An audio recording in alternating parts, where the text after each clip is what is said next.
नमस्कार प्यारे शिक्षार्थियों, मैं मुकेश कुमार साहू, अतिथि सहायक प्राध्यापक समाज शास्त्र समाज कार्य विभाग, पंडित सुंदरलाल शर्मा मुक्त विश्वविद्यालय छत्तीसगढ़ बिलासपुर। आज के इस व्याख्यान माला में आप सभी का स्वागत करता हूं और आज के इस व्याख्यान माला में हम चर्चा करने वाले हैं संस्कृति की प्रक्रियाओं के बारे में, यानी कि प्रोसेस ऑफ कल्चर के बारे में। प्रारंभ से ही मानव शास्त्रीय अध्ययन की एक प्रमुख समस्या यह रही है कि विभिन्न संस्कृतियों का विकास कैसे और किन किन अवस्थाओं से गुजरा है। क्या सभी समाज में सांस्कृतिक विकास की प्रक्रियाएं एक जैसी रही हैं और क्या सांस्कृतिक विकास के कुछ निश्चित स्तर होते हैं। इसकी जांच के लिए मुख्य रूप से चार अलग अलग सिद्धांतों का विचार किया जाता है, जिसमें से पहला है उद्विकासी सिद्धांत यानी कि इवोल्यूशनरी थ्योरी।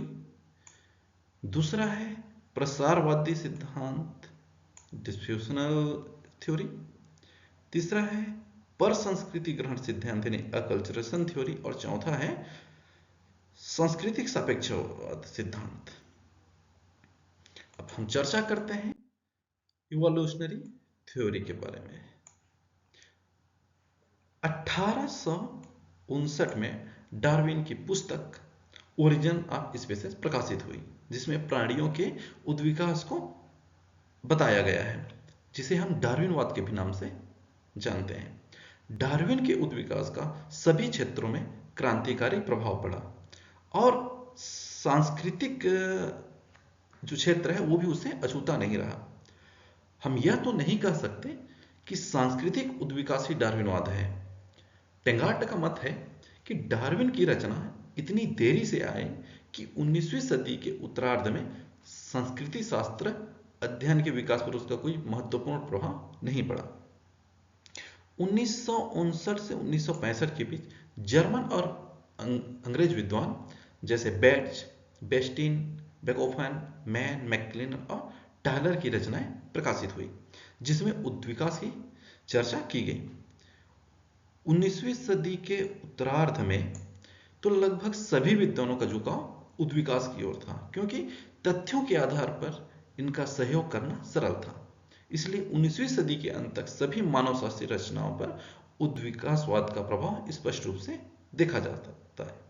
अतः हम कह सकते हैं कि सामाजिक और सांस्कृतिक विकासवाद को सिद्धांत अनेक बुद्धिजीवियों के कार्यों का परिणाम है, जिन्होंने विस्तृत क्षेत्र में कार्य किया और मानव सभ्यता के विकास को प्रकट करने का प्रयत्न किया। कुछ विद्वानों ने संस्कृति के विशिष्ट पहलुओं जैसे कला, धर्म, दर्शन, तर्क आदि के अध्ययन तक ही अपने को सीमित रखा, तो कुछ ने संपूर्ण संस्कृति के उद्विकास को स्पष्ट किया।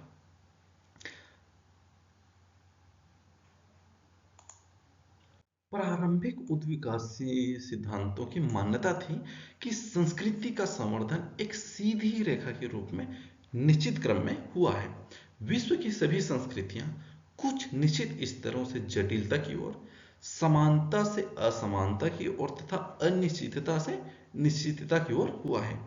उद्विकास के इस क्रम को संस्कृति के विभिन्न भागों जैसे कि भाषा, धर्म, परिवार, विवाह एवं संपूर्ण समाज में देखा जा सकता है।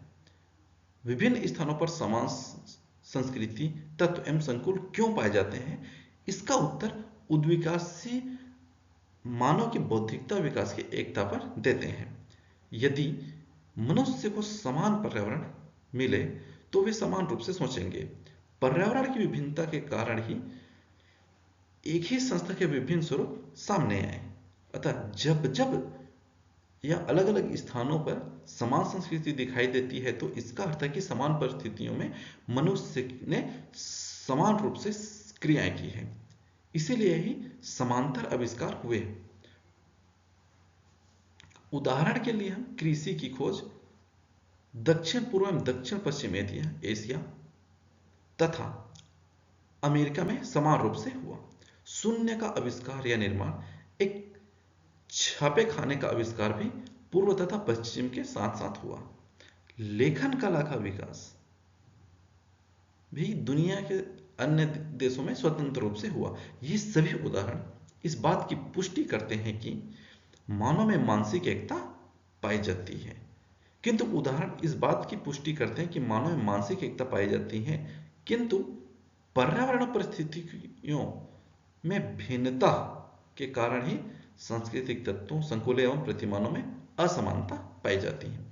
सभी संस्कृतियों में प्रारंभ में सरल एवं समान संस्कृति तत्व पाए जाते थे, जो धीरे धीरे समाज के विकास के साथ साथ कठिन होते गए।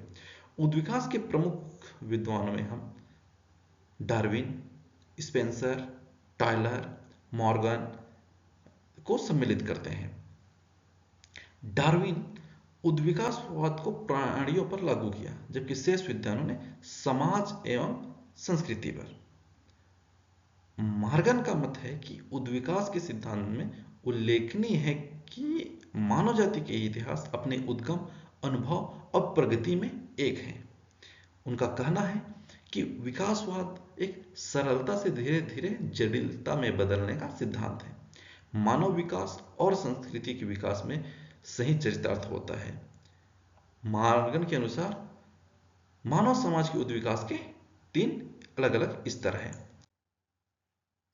जिसमें उन्होंने पहला कहा कि सर्वप्रथम जो मानव संस्कृति अरण्यक अवस्था में थी, उसके बाद दूसरी जो अवस्था वो है सभ्यता की अवस्था, और तीसरी जो अवस्था थी वो है सभ्य अवस्था। इन्होंने प्रत्येक स्तर को निम्न, मध्य और उच्च स्तरों में विभाजित किया है। जब बात करते हैं अरण्यक अवस्था की, तो इसके निम्न स्तर में कहा जाता है कि मानव सभ्यता की उत्पत्ति हुई। मध्य स्तर पर इन्होंने आग जलाना और मछली पकड़ने का कार्य शुरू किया, और उच्च स्तर पर धनुष बाण का आविष्कार किया। इसी प्रकार जो दूसरी अवस्था है, जिसे अपन असभ्यता अवस्था कहते हैं, इसके पर निम्न अवस्था में इन्होंने बर्तन बनाने की कला सीखी। मध्य अवस्था में पशुपालन और कृषि कार्य शुरुआत किया गया, और उच्च अवस्था में लोहे का प्रयोग होने लगा तथा हथियार भी बनाने लगे। इसी प्रकार जो तीसरी अवस्था है, जिसे हम सभ्य की अवस्था कहते हैं, उसके निम्न स्तर पर भाषा एवं लेखन कला का विकास हुआ। मध्य स्तर पर जो व्यापार और मशीनों का प्रयोग होने लगा, और उच्च स्तर पर जो समाज है, पूंजीवाद, समाजवाद और यूरोपीय सभ्यता का विकास। मॉर्गन ने उद्विकासी सिद्धांत को परिवार एवं विवाह और नातेदारी के संबंध में देखा। उनका विचार है कि परिवार और विवाह संस्थाओं का विकास एक निश्चित क्रम में हुआ है। प्रारंभ में यौनाचार की अवस्था थी, जिसमें किसी से भी यौन संबंध स्थापित किए जा सकते थे। तत्पश्चात समूह विवाह, उसके बाद बहुपति विवाह, फिर बहुपत्नी विवाह का प्रचलन हुआ, और धीरे धीरे एक विवाह की स्थिति आई। विवाह के साथ साथ परिवार में भी परिवर्तन देखने को मिला। गोत्र में मातृपक्षी, पितृपक्षी आदि आधार पर परिवार के आधार रहे। वास्तव में परिवार पहले रक्त संबंधी थे, फिर समूह संबंधी, फिर डेस्मियन, पितृसत्तात्मक, और अंत में एक विवाही परिवार की स्थिति आई। हम देख सकते हैं जो परिवार की अवस्थाएं हैं, उसमें है, जैसे पहला है रक्त संबंधी विवाह, फिर समूह विवाह, सिंडेस्मियन परिवार, पितृसत्तात्मक परिवार, उसके बाद एक विवाही परिवार, जैसा हम इसके माध्यम से देख सकते हैं।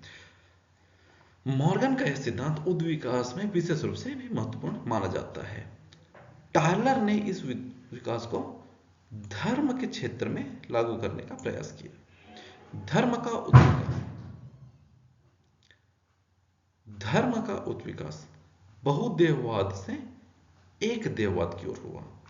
आदिम धर्म में आत्मवाद में ही विश्वास किया जाता है, उनके ही पूर्वजों की पूजा की जाती थी। अनेक देवी देवताओं की पूजा ही आगे चलकर एकेश्वरवाद का विकास हुआ। इसी प्रकार हेडन ने उद्विकास को कला के क्षेत्र में देखा। उनका मत है कि सर्वप्रथम यथार्थवादी कला हुई, इसके बाद संकेतवादी कला और रेखा चित्रकला का विकास हुआ।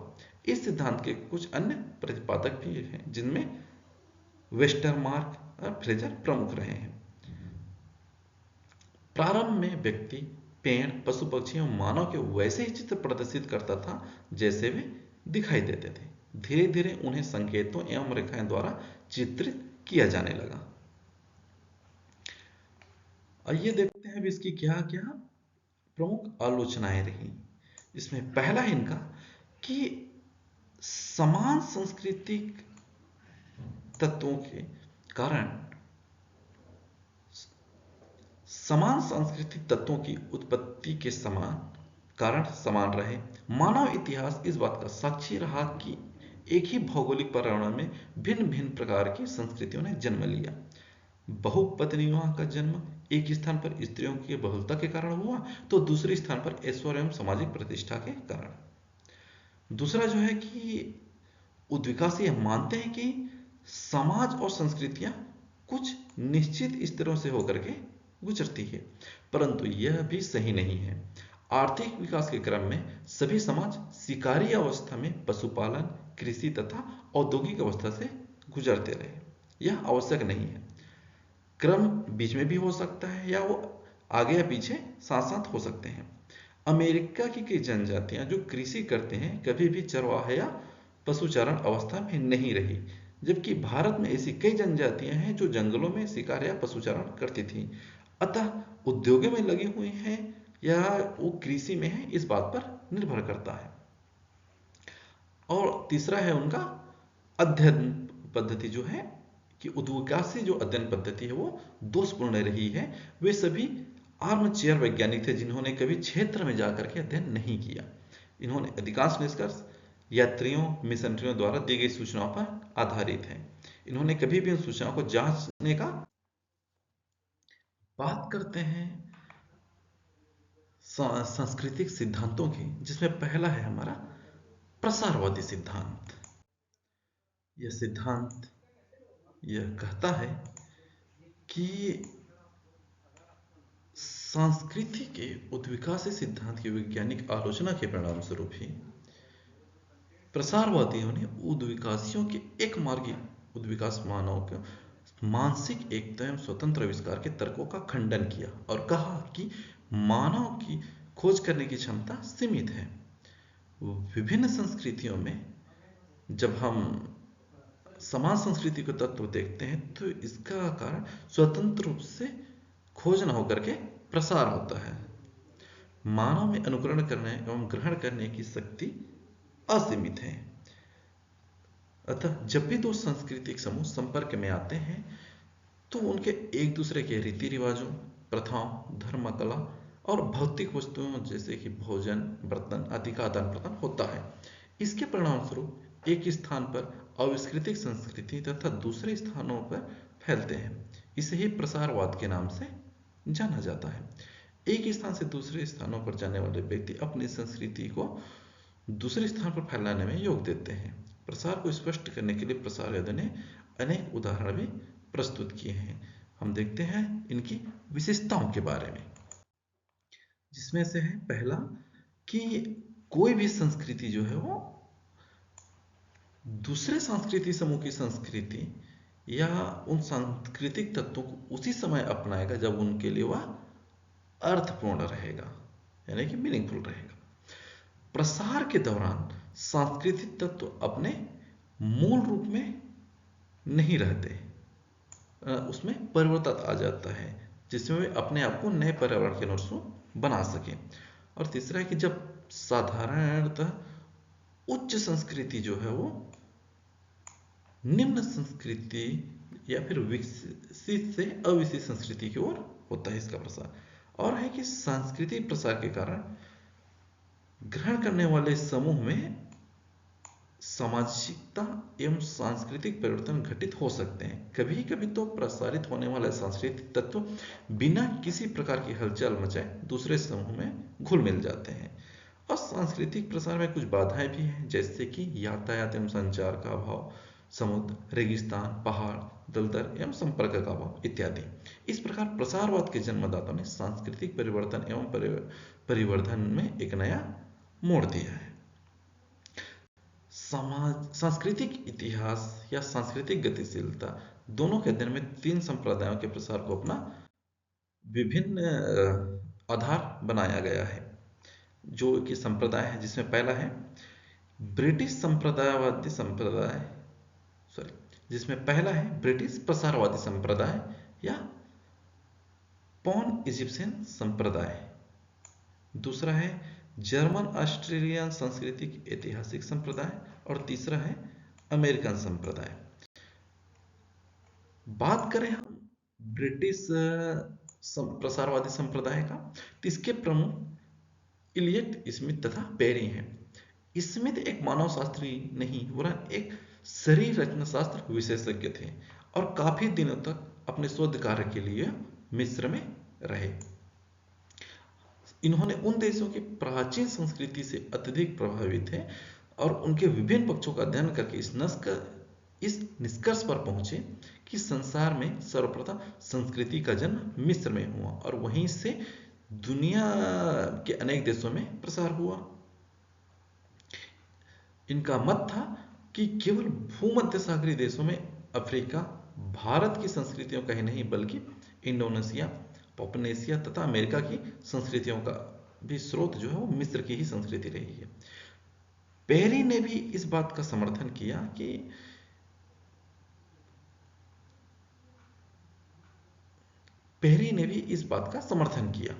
इनका विचार अपनी पुस्तक द चिल्ड्रंस द सन से मिलता है। इस संप्रदाय के अनुसार प्रसार ही एकमात्र साधन है जिसमें सांस्कृतिक परिवर्तन संभव हो सकता है। इसका अर्थ यह हुआ कि मनुष्य का मस्तिष्क स्वभाव से ही आविष्कार करने के लिए उपयुक्त नहीं है। आविष्कार तो तभी संभव है जब उसे अत्यधिक अनुकूल परिस्थितियां अथवा पर्यावरण से प्रेरक शक्ति प्राप्त हो जाए। आविष्कार तो तभी संभव है जब उसे अत्यधिक अनुकूल परिस्थितियां या पर्यावरण से प्रेरक शक्ति प्राप्त हो। इस संप्रदाय के अनुसार इस प्रकार अनुकूल परिस्थितियां केवल प्राचीन मिस्र में ही पाई जाती थी। इसलिए मिस्रवासी ही समस्त उच्च संस्कृति के जनक हैं और मिस्र को ही संस्कृति और सभ्यता का आदि स्रोत मानने के कारण इस संप्रदाय को पोप इजिप्शियन संप्रदाय कहा जाता है। दूसरा जो संप्रदाय है वो है जर्मन ऑस्ट्रेलियन ऐतिहासिक सांस्कृतिक संप्रदाय, जिसके प्रमुख हैं पेनर, फ्रायड आदि। इसका सिद्धांत प्रसारवादी होते हुए भी इसमें उद्विकासी सिद्धांत का स्पर्श प्राप्त होता है। इसके विद्वानों के अनुसार विकासवादियों का यह निष्कर्ष ठीक है कि पृथक पृथक स्थानों में स्वतंत्र रूप से विविध संस्कृति संकुल उत्पन्न हुए, परंतु उसके आगे हमें यह भी मानना पड़ेगा कि उन संस्कृति संकुलों को बाद में वहां संसार के अन्य भागों में एक प्रमुख अंतर यह है कि ब्रिटिश समाजवादी लेखों के अनुसार संस्कृति के विकास का प्रसार एक स्थान यानी कि मिस्र से संसार भर में हुआ, जबकि जर्मन विकासवादी लेखकों के अनुसार संस्कृति का विकास या विस्तार किसी एक स्थान विशेष से नहीं बल्कि विभिन्न स्थान से हुआ। एक ही जगह प्रत्येक चीज का आविष्कार संभव नहीं है। विभिन्न चीजों का आविष्कार तो विभिन्न स्थानों अथवा समयों में होता है। विभिन्न स्थानों से भी आविष्कार या संस्कृति तत्व संकुल संसार के विभिन्न स्थानों और समाजों में फैल गया। संस्कृति का विकास इसी प्रकार की प्रक्रिया का परिणाम है। इन प्रक्रिया अर्थ में कहा गया है कि विभिन्न स्थानों से संसार के अन्य भागों में संस्कृति संकुल का प्रसार निश्चित रूप में चलता रहा है। ग्रेबनर ने संस्कृति प्रसार को ज्ञात करने की दो विधियों का उल्लेख किया, एक है स्वरूप और द्वितीय है संख्या। जब कभी भी हमें दो सांस्कृतिक समूह में सांस्कृतिक तत्वों की समानता दिखाई दे तो हमें यह ज्ञात करना चाहिए कि उनके स्वरूप एवं संख्या में कितनी समानता है। इसी आधार पर हम ज्ञात करेंगे कि प्रसार हुआ है या नहीं। जितनी अधिक समानताएं पाई जाएगी प्रसार की उतनी ही अधिक संभावनाएं बनी रहेगी। तीसरा जो स्कूल है वो है हमारा अमेरिकन प्रसारवादी स्कूल। इसके सिद्धांत में प्रमुख अमेरिकी मानवशास्त्री फ्रेज तथा क्लार्क रहे हैं। उन्होंने सांस्कृतिक प्रसार क्यों होता है को प्रकट करने का प्रयास किया और जर्मन प्रसारवादियों की कमी को दूर किया। इन विद्वानों ने संस्कृति तत्वों की व्याख्या करके उनके मिलने और आत्मसात का मनोवैज्ञानिक अध्ययन किया। फ्रेंच बुआस ने उत्तरी अमेरिका को विभिन्न कला आदि का अध्ययन किया और एक क्षेत्र से दूसरे क्षेत्र में होने वाले प्रसार का उल्लेख किया। विस्लर ने भी बुआस की इस अध्ययन पद्धति को अपनाया और अमेरिका तथा अफ्रीका का विभिन्न सांस्कृतिक तत्व भौगोलिक क्षेत्र में विभक्त कर उसका अध्ययन किया और अमेरिका तथा अफ्रीका का विभिन्न सांस्कृतिक तथा विभिन्न क्षेत्रों में विस्तार। विस्लर ने बुआस की इस अध्ययन पद्धति को अपनाया और अमेरिका तथा अफ्रीका का विभिन्न सांस्कृतिक तत्व भौगोलिक क्षेत्र में विभक्त कर उसका अध्ययन किया। विस्लर की मान्यता है कि विशिष्ट संस्कृति तत्वों का जन्म उस संस्कृति के केंद्रों में ही होता है, धीरे धीरे वह बाहर की ओर फैलता है। प्रसार के दौरान संस्कृति तत्व पर्यावरण के अनुसार परिवर्तित होते हैं। प्रमुखतः अभौतिक तत्वों में अधिक परिवर्तन होते हैं, सीमा पर पहुंचते पहुंचते वे हल्के पड़ने लगते हैं और उन पर दूसरे सांस्कृतिक समूह का प्रभाव जो है पड़ने लगता है। जहां दो सांस्कृतिक समूह की सीमा मिलती है वहां दोनों की संस्कृति के तत्वों का मिश्रण देखा जा सकता है। ऐसे क्षेत्र को विस्लर सीमा सांस्कृतिक क्षेत्र कहते हैं। विस्लर की मान्यता है कि पहाड़, दलदल, समुद्र, रेगिस्तान, घने जंगल आदि सांस्कृतिक प्रसार में बाधा पैदा करते हैं। नवीनीकरण या नवाचार। बानेट ने संस्कृति परिवर्तन का विश्लेषण करने के लिए नवीनीकरण या नवाचार का सहारा लिया। जब संस्कृति में परिवर्तन नवीन आविष्कारों एवं खोज के द्वारा होते हैं तो उसे नवाचार या नवीनीकरण करते हैं। हर्कविट्ज़ का मत है कि नवाचार में पुराने कार्य नए तरीकों से किए जाते हैं या उनमें निस्तारण स्वीकार किया जाते हैं। बानेट का मत है कि नवाचार मानव के अभावों के कारण पैदा होते हैं। इन अभावों के कारण दो चीजें पैदा हो सकती है। बात करें नवीनीकरण या नवाचार की, यानी कि इनोवेशन की, तो बानेट ने सांस्कृतिक परिवर्तन का विश्लेषण करने के लिए नवीनीकरण या नवाचार का सहारा लिया। उन्होंने संस्कृति में परिवर्तनशील नवीन आविष्कारों एवं खोज के द्वारा होता है तो उसे नवाचार या नवीनीकरण कहते हैं। हर्कविट्ज़ का मत है कि नवाचार में पुराने कार्य नए तरीकों से किए जाते हैं या उसमें निस्तारण स्वीकार किया जाता है। बानेट का मत है कि नवाचार मानव के अभावों के कारण पैदा होते हैं। इन अभावों के कारण मुख्य रूप से दो हो सकते हैं। पहला है कि जब व्यक्ति समाज के रूढ़िगत व्यवहारों का पालन करता हो फिर भी उसे समाज में उचित स्थान नहीं मिलता तो वह असंतुष्ट हो जाता है। और दूसरा है कि जब व्यक्ति समाज के रूढ़िगत व्यवहारों के पालन में अपने आप को असमर्थ पाता है। इन दोनों ही स्थितियों में व्यक्ति परंपरा के स्थान पर नवीनता की इच्छा रखते हैं। ये अभाव नवीन आविष्कारों को प्रेरणा देते हैं। नवाचारों से संस्कृति परिवर्तन घटित होते हैं। स्वयं नवाचार भी सांस्कृतिक परिवर्तनों से प्रभावित होते हैं। इन विचारों की स्वतंत्रता को प्राप्त संसाधन हो और सामाजिक मूल्य नवीन विचारों को स्वीकृति देते हो वहां नवाचार के परिणामों के अधिक अवसर होते हैं। कभी कभी असंतोष भी नवाचार को जन्म देता है, जैसे कि उन व्यक्तियों में जो समाज की कुछ रूढ़ियों को स्वीकार नहीं कर पाते और कुछ व्यक्ति पहले तो परंपरागत व्यवहारों से लगाव रखते हैं किंतु अभाव उन्हें परंपरा के विरोध कर देता है। और वे व्यक्ति जो परंपरागत समाज में जीवन की उच्च उपलब्धियों की संभावना नहीं देखते ऐसे समाज के प्रति विद्रोह की भावना रखते हैं। मानसिक संतुष्टि नवाचारों को स्वीकार करने में सहायक होती है। इसके अतिरिक्त नवीनता का समर्थन करने वाले का व्यक्तित्व एवं नवीन का सामाजिक महत्व भी नवाचार को प्रभावित करता है। हम नवाचार की प्रमुख विशेषताओं को देखें तो समाज कोई भी हो नवाचार को उसी दिशा में स्वीकार करता है जब वो उसके लिए लाभप्रद हो, है ना। और दूसरा है कि नवाचार की प्रक्रिया सचेत है। किसी भी समाज में नवीन परिवर्तन जानबूझ करके फोर्सफुली लाया जाता है। और तीसरा है, एक समाज द्वारा नवाचार अपने पर दूसरे समाज भी उससे प्रभावित होता है, उसे परिवर्तन या स्वतंत्र रूप में स्वीकार करता है तथा यह परिवर्तन चलते ही रहता है। नवाचार में यह आवश्यक नहीं है कि नए आविष्कार ग्रहण करने वाले समाज में ही परिवर्तन हो, वरन उसके संपर्क में आने वाले दोनों ही समाजों में सांस्कृतिक तत्वों का आदान प्रदान हो सकता है तथा दोनों ही नवाचार घटित होते हैं। नवाचार की एक विशेषता यह भी है कि यह सार्वभौमिक प्रक्रिया है जो सभी समाजों में होती है।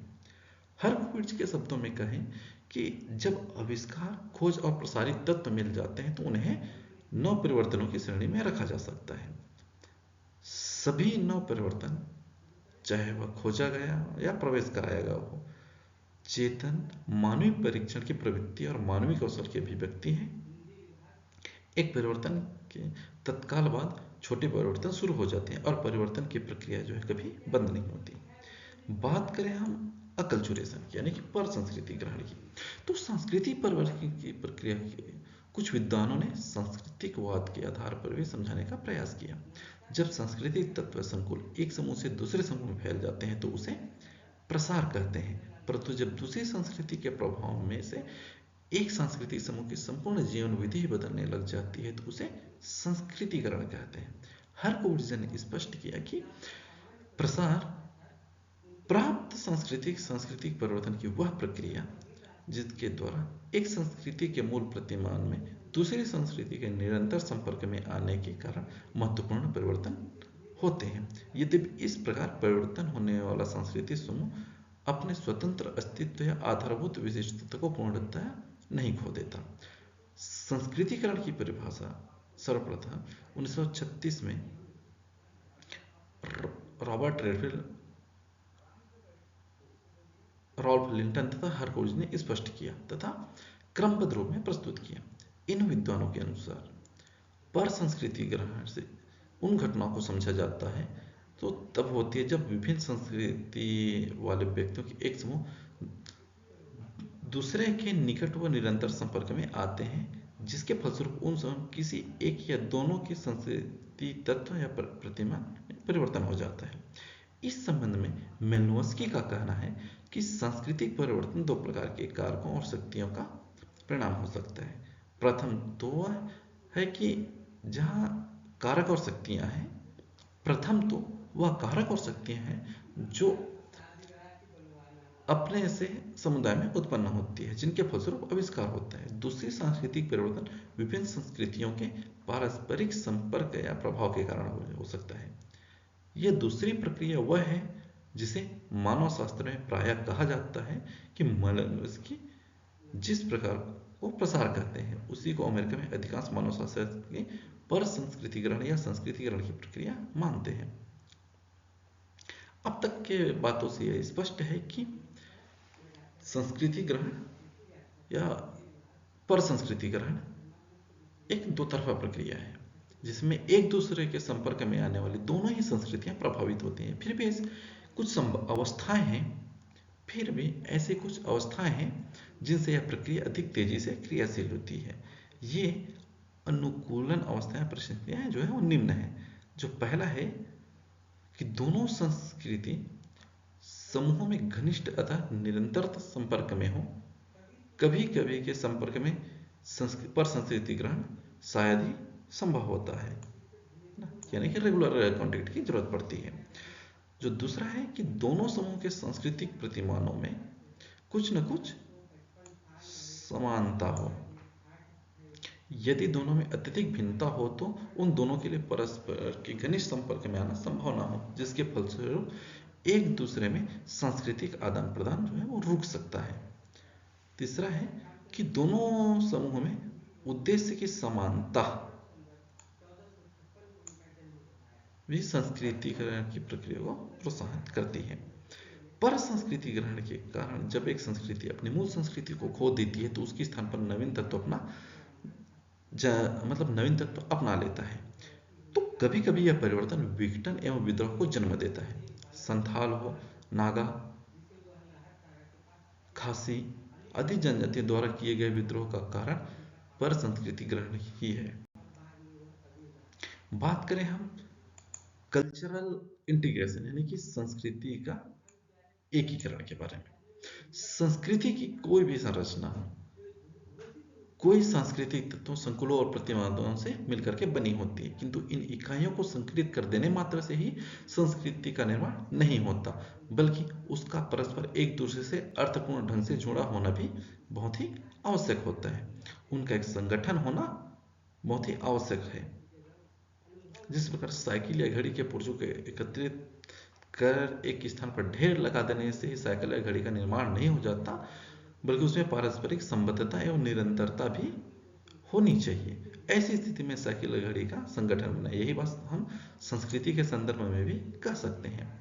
उद्विकासियों एवं प्रसारवादियों ने सांस्कृतिक तत्व के ऐतिहासिक अध्ययन पर बल दिया। इसके विपरीत एकीकरण या संगठनवादियों ने सांस्कृतिक तत्वों के कार्यों पर जोर दिया है। एकीकरण का मतलब है कि सांस्कृतिक प्रत्येक तत्व का कोई प्रत्यक्ष अथवा प्रकार अवश्य होता है और अन्य सांस्कृतिक तत्वों से भी उनका संबंध होता है। इसी कारण उस तत्व का संस्कृति में अस्तित्व पाया जाता है। सांस्कृतिक तत्वों के प्रकारों के कारण ही वे परस्पर संगठित या एकीकृत हो जाते हैं। इसे ही हम सांस्कृतिक संगठन या एकीकरण कहते हैं। जिस प्रकार से शरीर के अंगों का एकीकरण होता है, ठीक उसी प्रकार संस्कृति के तत्व एकीकरण न हो करके कुछ शिथिल होते हैं। प्राणी शास्त्रीय एवं सांस्कृतिक एकीकरण में भेद बताते हुए ग्रोवर ने लिखा है कि सांस्कृतिक एकीकरण या मानवीय सामाजिक एकीकरण कुछ लचीला या ढीला होता है।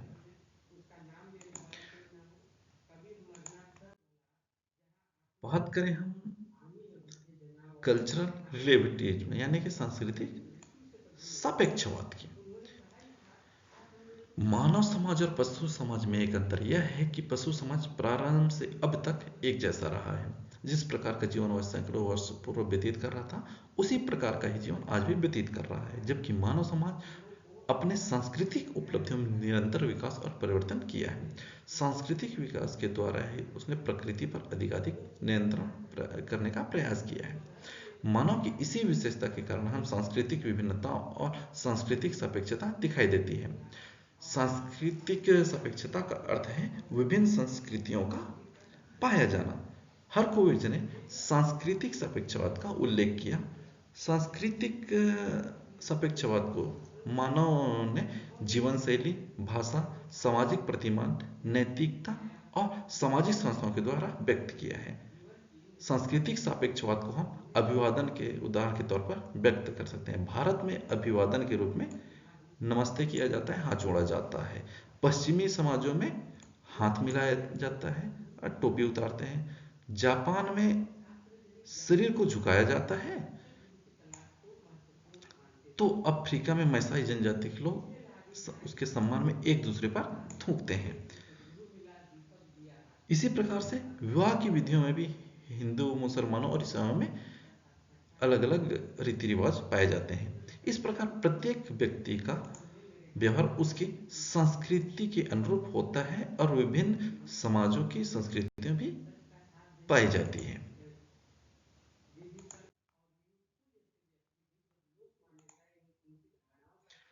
अतः जो विभिन्न समाजों में संस्कृतियां पाई जाती है वो विभिन्न प्रकार की होती हैं। मानव व्यवहारों में भी विभिन्नता होती है। प्रत्येक मनुष्य के अनुभव, निर्णय और व्यवहार अपनी संस्कृति के ही अनुरूप होते हैं और इसी को हम सांस्कृतिक सापेक्षवाद कहते हैं। तो आज हमने चर्चा किया संस्कृति की विभिन्न प्रक्रियाओं के बारे में, सांस्कृतिक एकीकरण, सांस्कृतिक सापेक्षवाद के बारे में। आप सभी आपने वीडियो अंत तक देखा, आप सभी का धन्यवाद। आज की वीडियो में बस इतना ही। धन्यवाद।